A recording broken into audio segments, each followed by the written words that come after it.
Hello, everyone. So I've got a very special guest today before the Easter break, and I'd like to thank Richard for arranging this.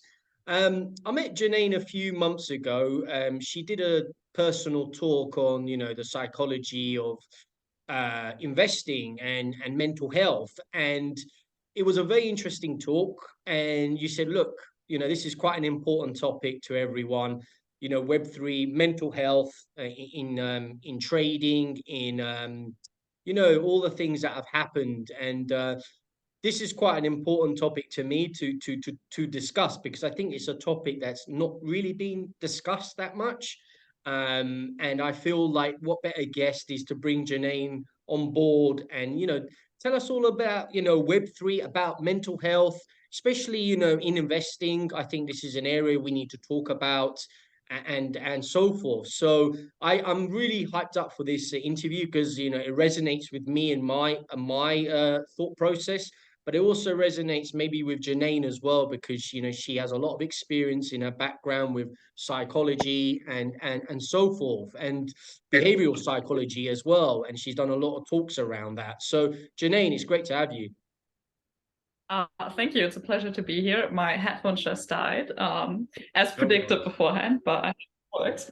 Tell me if I need to scream louder. I know I'm happy to be here. I have a background in psychology. I did this for my undergrad. I was a visiting student and scholar at Oxford for the topic, and I've been coaching people next to it. So a lot of Web3 people know me through the community and product and marketing stuff, which is where I Yeah. utilize my psychology background. But next to this, I also coach slash counsel people. I have a lot of like entrepreneurs, founders in the pipeline that are just stressed out Yeah. because of the pressure themselves. So I focus a lot on emotion, which I think very directly relates to No, trading. And yeah. yeah. When I heard you speak at DLT Lounge about that, and about psychology, behavioral psychology, and general well-being of mental health, I found it very intriguing. So I thought, let's talk about this in terms of investments, and what people go through in terms of trading, and the mental effects that it can cause to people, especially the volatility in this market, which I take quite seriously. But let's go get crack on with the questions. So do you want to say anything first before we start? You can go off the bat. I'm excited All to be right. here. So this is an important topic, guys. So tell us about mental health, and what stress factors are there in crypto? What are we facing today? So I once wrote an article for Evo where I'm like an entrepreneur fellow and mentor on a similar topic. And I disagreed a bit with academic scholarship. So if you're really in the field, you're gonna like hit me up on Twitter or LinkedIn and be like, this isn't completely correct. But for the Mhm. layperson, as a separation, I divide between physical stress and mental stress, saying physical stress is what you physically do to your body. So if we look at the space, it's like we don't sleep well, we don't go out a lot, we don't have a lot of daylight, many of us don't exercise properly, we don't spend enough like physical time with people, we don't eat necessarily healthy. So like these are things where like the way you True. treat your body already does things to your stress level, already does things to your brain. That's what I call physical stress, because I say it's like if you have a Ferrari and you take very bad care of it and then you want to race with it. So like one is just like keeping your body like well oiled and able to perform, and then the other thing is something I call mental stress, which is the way you perceive the struggle, the Yeah. outside things. Let's say your portfolio loses 10% or something 20%. happened. Hmm. Yeah, 20%, or you're an entrepreneur and like a pitch didn't go well enough with a investor, and you go like, and you make all the stress in your head, like I'm gonna lose everything, I'm never gonna succeed, I'm like a failure, like all of these things that Yeah. then mentally come So about because true. of how you perceive the world. And it's not to say that losing, I had a founder who had like all her investment in USDC, and we were at a party, it was 2 a.m. and USDC depacked, and obviously she freaked out. It's not to say that this isn't stressful, like that's absolutely panically, but Totally. obviously the situation happens and then you are reacting to it.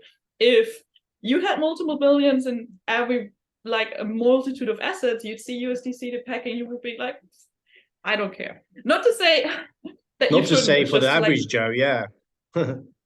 just to make it consciously that anything happens to you, any stress you have, even if it's a bad situation, it's always you reacting to it. It's your brain putting it in perspective. Your brain is a prediction machine. So obviously you're seeing it depact and you're predicting, I'm going to lose all my money, nothing ever will happen, I'm going to live on the street. all the things that come active when you're in panic mood, when you're emotional. So those two I separate. And yeah, there's different angles to go into this and change. This is like such an important topic for everyone that's obviously, in crypto, because majority of the people you will meet are all investors, but they're also building their own projects, or they're trying to be a general thought leader in this space. As I say, mental health is a big thing to me. I've done a lot around, sort of trying to make people more aware. And apparently 1 in 4 people in their lives suffer from mental health, whether that's, work related, alcohol related, and even with investments. So, which is now starting to grow. And I've heard it's going to take over obesity soon for that matter. So, what do you think some of the factors are in mental health in crypto? What are we now facing? We've seen so much go on since November with the cascading of FTX, with Celsius. What are we facing now? What's the problems? I think there's like multiple loom and gloom situation out there. So on the one hand, you have a lot of these stories of like, oh, I invested like a couple of K, I made it to 300K, and then I lost half of it because I wasn't able to take profit. So I think on one hand, this is this not narcissist, but inability complex where you're like, oh, it's not going to happen to me. Like, I'm such a good investor. I got early into X. Like, this coin isn't going to die. And there's a lot of pride also in being like, oh, I'm the best investor and I don't make false decisions. So on the one hand, I think that's something where it's just like self-identity for people.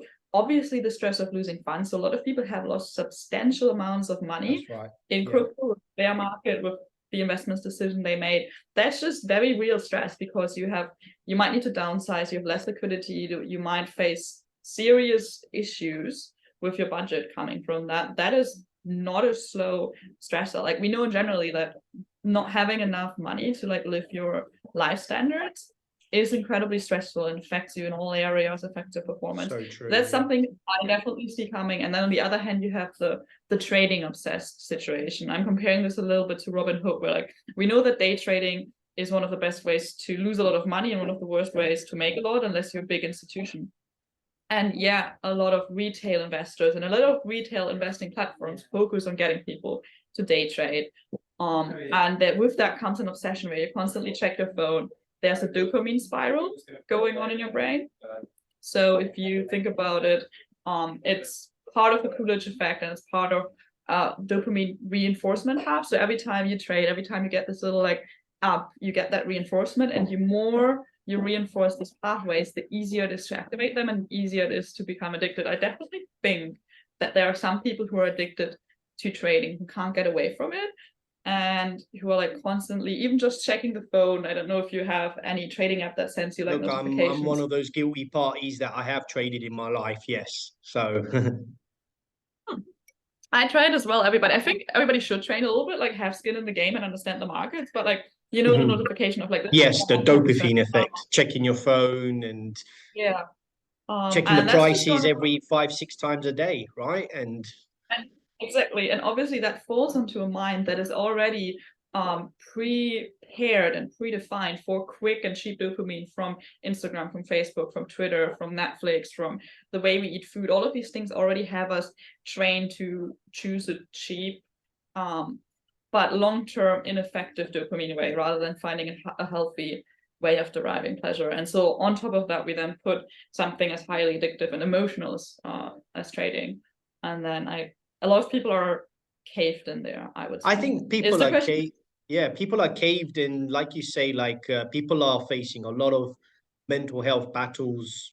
Look, I'm one of those parties, and I have to confess that I have gone through many different spirals. And look, it doesn't do this interview justice to say that I'm immune from it.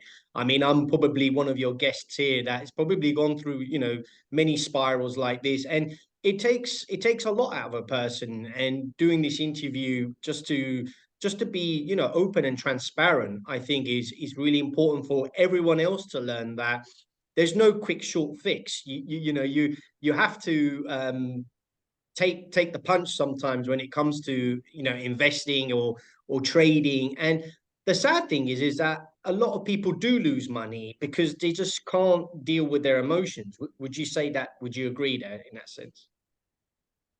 Yeah, I guess there's a combination. I think a lot of people lose money because they can't deal with their emotion. A lot of people lose money because they want to believe in it. Like it's there's this quote from one of my analysts saying there isn't a single lie that you didn't want to believe. So like you looked into like whether it's this coin or like somebody who's like a scammer online, whatever, like you want it to be true. Like there's some part of you who wants to hold on this idea of like, oh, this is gonna like 10x or it's just gonna or it's 100x. just gonna go down and then go up again. It's like I guess it's also the way we conceptualize the world. So like when Lehman done back in the day in 2008, there were still people who were buying up the stock because they were so convinced. And that also easily happens because you're in the community, you're involved in the project, and you've seen it go up for so long, let's say Luna, and you just can't comprehend that it wouldn't go up, like that it would stay down the whole time, that it actually is crashing. So I think on one hand there's that, on the other hand there's just like sometimes you make bad decisions, like sometimes your rationality isn't completely there. Sometimes I don't know if gut investment is better than rational investment, because I think humans are we're emotional at all times. Like we are emotional when we only do logic. Like often it's our emotion driving us, and our system 2 thinking only cutting in afterwards and rationalizing what we did. I'm a big believer in like taking profit and having stop losses for certain things, and to really only invest what you can. It's so hard to take profit when you're in that sort of zone where, like you say, people are chasing the next shiny diamond or the next gem, and they think they can make 100x, and it never happens, does it? Right? It rarely happens. Or it happens, but people forget to take their profits, right? And they don't.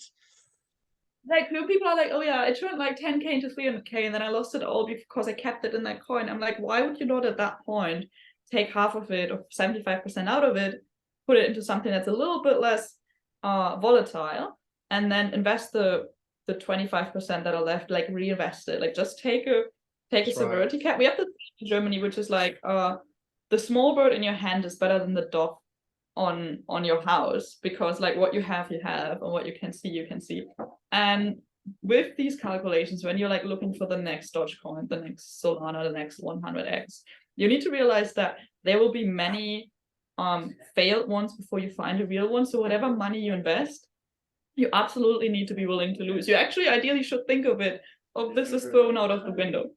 Like it's more likely that zero than that this goes anywhere. So only invest something where you can be like, dead sure I'm spending this night dinner, like the same kind of thinking, like this is gone the moment it's invested. This is not giving a return, and then keep up with it, and maybe one of those will give you a return later. What a great, but that's great.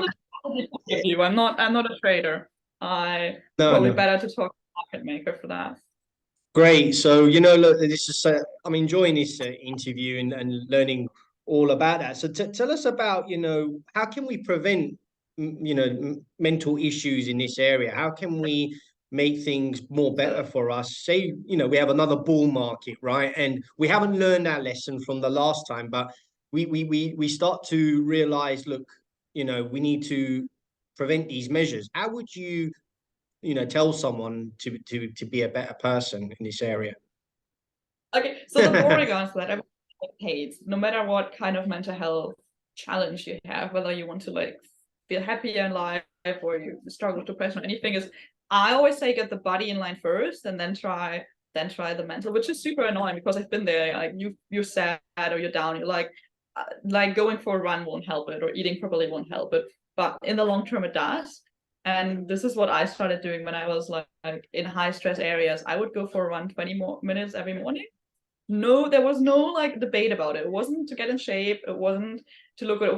It doesn't matter how quick I run. It's just like, there's the playlist, there's the route, and do these things where you can hack your body. So like I recommend sport in the morning because good for your brain. You get outside, you get daylight, gets your thing going. The same goes for like 8 hours of sleep. Don't compromise on this, and do it for like a month or two and see what it does to you, because it changes the subconscious and it changes how your body perceives the world, how much it is in stress reaction, those kind of things, if it sees the world as a threat or not. So these are the exercise, and then try to exercise more. And the boring, like exercise, sleep, nutrition, friends, like social contact are the 4 pillars that just somatically help your body to perceive the world as safe and fair and get out of this stress panic response. And on top of this, it's just like mental coaching, which I think is relatively difficult to do by yourself, but basically how you react to a stress and how you react to like a doomsday situation. So like, let's say USDC pegging, it's a mental thing of, okay, this is happening, because normally we see our portfolio losing and our first reaction is to say no. Like mentally we'll go and like, Yeah, I don't want this to happen. There's like, it's never going to happen to me. Yeah, can't be. And there's a saying in psychology which says every no increases the stress, every yes solves the stressor. So you don't need to say like, oh yes, this is amazing. You just need to say, okay, yes, this is happening. And then you also say yes to the panic. So you go like, yes, I'm stressed about this right now. Yes, I'm panicked. Yes, I'm sad. And by acknowledging it and by getting into a yes state, your brain feels safer, because no, you caved. You can't do anything about USDC depegging. You can't do anything about your portfolio going down. You can't do anything about your panicking. Can't do anything. Incredibly helpful, and your brain goes higher. But if you rephrase it into like a yes thinking, even though the outside state is the same, your body does. The rest of it is more intricate coaching and mental emotional interference method that we deploy in our sessions that I think are very difficult to walk through by yourself. And I think that's best with a professional. But basically, if you focus on like EDMR, those kind of like emotional interference, focusing on solving the emotional response to a stressor, you will do some sort of like interference of stress situation with solution situation. And what you basically do with your brain, you train the limbic part, so like the animal part of your brain, the more primitive parts, to see the new situation as something calm. Doesn't need to be good, doesn't need to be approved. It's just something where you can like breathe and be. Because normally what happens is you have an outside stress situation. Let's say your portfolio is losing value, and the limbic part of your brain goes like panic, stress, fear, anger, fight. And then you can't think, and then you caved in. And then often people are like, I don't feel like I'm doing it, like I'm out of myself, like the anger takes me over. It takes me over and I'm so helpless in there. So what you do in those moments is you, with a good coach or a psychologist, you interfere solution moments with stress moments. Your brain can't think 2 thoughts at once, actually. So like it needs to create a new connection, and you resolve that printing and conditioning from your limbic primary parts into something where, instead of it going like panic and this can't be and I need to fight, it goes into, okay, this is fine. And then you're able to think, then system 2 thinking can kick in, and you can be more rational, then you're not stressed, you're released and calm in this moment. So that's what I sometimes I think it's good. So sometimes I think it's good facing your problems, right? It's good, like you say, face up to it, right? Exposure therapy is one of the best therapies we have for example, anyphobia. It's one of the ones with the highest dropout rates, because it sucks. Pardon my French, but it is really effective, because all you want in the end is teach your brain that this situation isn't life and death threatening. And your brain will think about life and death threatening situation in the most ridiculous of things, like exam tests. People with blackout or imposter syndrome, they'll be like, their limbic part of the brain does believe that if they fail this test, they will die. And we can say from the outside that it's ridiculous, and maybe it is, but that doesn't change the fact that the brain thinks that way. It's like, I will fail this test, I won't get into the good uni, I won't get a good job, I will be homeless, I will be socially excluded, social exclusion is death, and there goes your limbic part. And it's something along those lines. It can be the most ridiculous of things, but most of the time, any high emotional response goes back to like anger, fear, survival. I totally agree. And I think, for me, the one way I felt was to confront your problems, whatever that might be, face value, and try to work out a strategy to not make the same mistake again. And that's very hard to address, because you're so convinced in your portfolio, or you're convinced in your, in what you're holding. Would you agree that? Absolutely. I would also think taking a step back. So I think the crypto space is something where it can be incredibly easy just be eaten up by it, and you only, because we're very friendly and we're lovely people, so you go to crypto events, you see your crypto friends, you're there all the time, you trade, you work in it during the day, suddenly this is all there is. And then if something goes wrong, you are threatened, your identity threatened, your whole world life is threatened. So if you look at 2008, for example, slight tension, we saw a lot of like managers and like people high up in the finance ranks fall into depression or commit suicide during these times. And it is surprising because these aren't the people who lost all their homes or needed to live on the street. These are people who still had a severance pack, but their whole identity was, I'm a good investor, I'm a good banker, I'm a good trader. They derived all of their self-identity from their status and their work, and that was severed up. They didn't have many friends outside of that. They didn't have strong relations to their families. So look at life as a garden. Like one element is your work, one element is your family, one element is your friends, one element is like your hobby. And depending on how much time you spend there, time is like water. It grows the plants. And you should make sure that you have a forest where the trees are similarly strong and high, because then if like a tornado comes through, some of them will survive. If you only have one very, very big one, if that dies, you have a problem. So that goes from like taking a step back from like crypto, maybe reducing the amount of time you spend in like Telegram or Discord channels, like really realize how much time are you spending with this and is it serving you? Like there are like 150 Telegram groups you can be in and read trading news or talk to people and build your product. And especially like Twitter and LinkedIn, like everybody is so amazing and raising so many big funds. You know, like just people need to spend so much there. Like cut it to 15 minutes, have a timer, block these apps, consciously reach out to other friends, other areas, diversify not only your portfolio but your life. Very true, yeah. I think what you've said. I totally agree with everything you say. So let's close the interview off. Close this interview off with the biggest topic in question, which is scams. And we saw a lot of scams in November when FTX fell. We saw a lot of scams in June when Celsius fell. And I was only shared an article the other day. People who lost their life savings, like you say, a lot of them did commit suicide. This isn't a topic that hasn't really been addressed in the crypto community, but when Celsius fell, there was a lot of lives destroyed with the amount of money that was lost. My final question is how do we, as people who are investors, how do we overcome this crazy world of crypto where there are scams, there are rug pulls, there are bad things happening, outside of this community? And how would you deal with it? I had a different answer prepared, but I just changed my mind. Well, we'll get that one in afterwards. But we'll the get first in. one is strive for adversity, not for comfort. So I needed to learn that as well, because to be honest, I had a very like lucky life of like going to uni, and like it's not that stressful to be a student. Like you do hard work, but coming here, that you strive for comfort, every hardship that is put in yourself in the way is like something hard to suffer from and something difficult. But if you strive for doing the hard thing purposefully, like it's like when you do extreme sport or you run marathons, suddenly it's not that big of a problem. So something I started to do, especially trying to make it in the crypto space on like limited budget and doing so much free work, and like it's like I was always thinking like there's people out there who have survived with less than I have. Like yes, I'm struggling for money, but I'm still having a place to sleep. And I still have friends who like take care of me. We should always be happy with what we have. Yeah.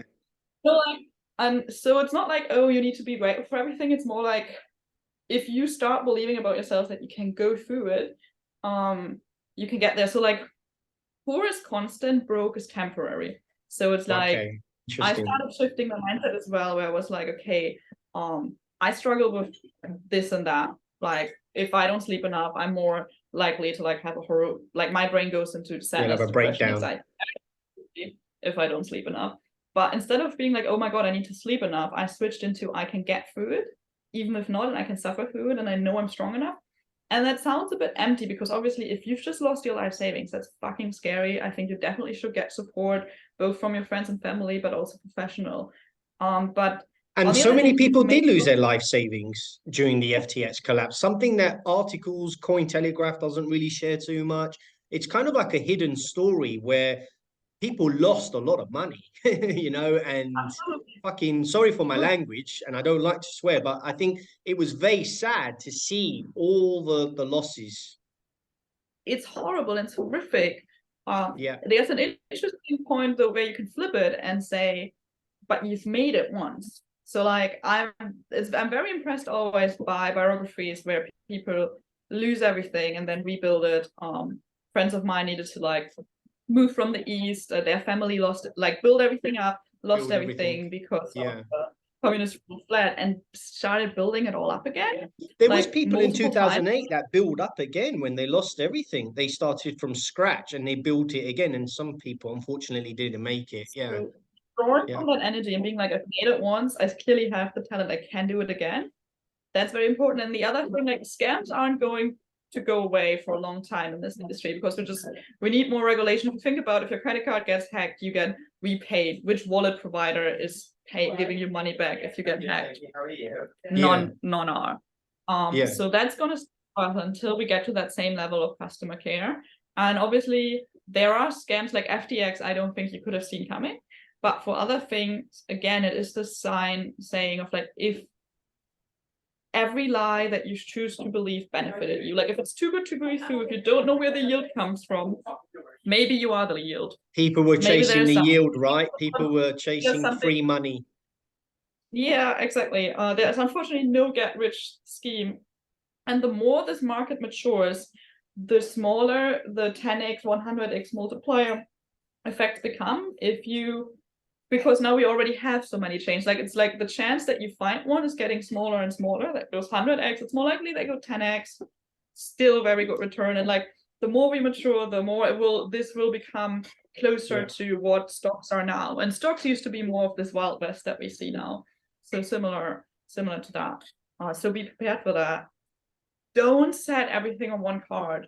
Like everybody wants to be the genius. Money doesn't grow on trees, guys. There is no free yield. People who were chasing Celsius, they thought, right, we're earning 10%, a month or 20%, and money doesn't grow on trees, right? And there's an old saying, that people need to do their due diligence when it comes to researching where you're parking your money. And I think the hype just was too much for a lot of people, and they thought they could make free money out of it. I mean, I know some Twitter influencers that lost heaps and heaps of money by chasing these yields on Celsius and FTX, and some of them never got their assets back, which is very sad. Yeah, there is definitely a potential for crypto to provide something of being a democratizer for wealth and actually use like a payout mechanism where you can get returns, but the project needs to make that money from something, and if you can't compute where it's coming from, why it's doing that,